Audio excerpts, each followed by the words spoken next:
go! Get everyone together right this minute. We're moving the white base out before the enemy gets to it. Amuro, work on freeing Gundam and join us. Right.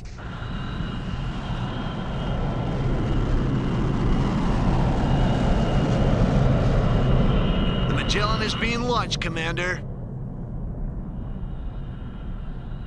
Let's go.